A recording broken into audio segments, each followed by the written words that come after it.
The road to the 2020 Kentucky Derby, and let's recap the Withers Stakes. An interesting victory for Max Player, who went off the third favorite behind Shotsky and Portos, but it was all Max Player down the stretch as the three top wagering choices ran 1, 2, 3.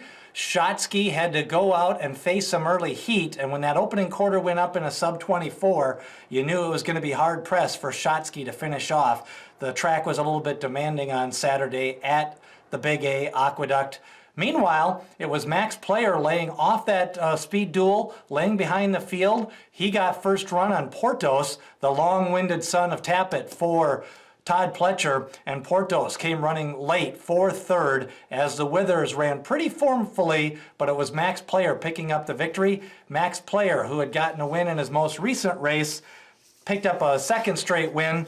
This time again he came from Parks and shifted tracks and was able to kind of just lay behind the field. It's back-to-back wins now. He seems to be a long-winded type, and the 1.125 distance really suit him well. We'll see now if he wants to go and cut back to the Gotham, or maybe just train straight up to the Wood Memorial. Other options, he might want to go to the Bluegrass, but we'll see what's next for Max Player, but I have a feeling he'll be staying in New York for the rest of the winter.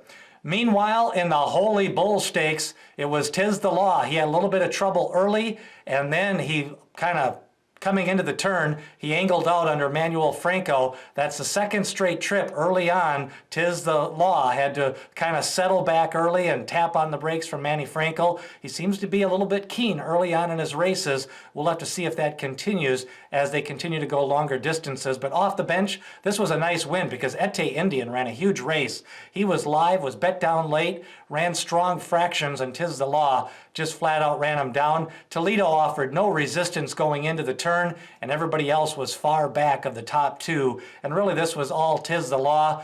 Now they have options. Do they want to go Fountain of Youth? Do they want to wait for the Florida Derby, or maybe go over to the Bluegrass, or even the Louisiana Derby if they want to try to stretch them out to 1 mile and 3/16 later on this spring? So Tiz the Law back on the winning track, 3 for 4 lifetime now, and the New York bred gonna probably continue to train in Florida at least for the next few weeks, and then decide where to go after this romping Holy Bull victory.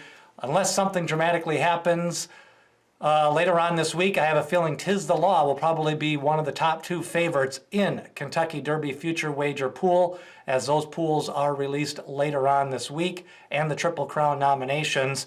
What did you think of the performance by Max Player and Shotsky and the Withers? Also, some of your impressions on Tiz the Law, and also the runner-up, Ete Indian, in the Holy Bull Stakes at Gulfstream. Remember, hit subscribe, smash that like button as we lead you up to the 2020 Kentucky Derby. Next week, we go to the Sam F. Davis. We'll have Independence Hall making another run in 2020. He ran on January 1st at Aqueduct. And 2 weeks from now, it's the Risen Star, the Rachel Alexandra. We also have a recap of Taraz and Total Shape victories already online if you want to watch those. And we'll keep you up to date as we lead you to the 2020 Kentucky Derby and Kentucky Oaks.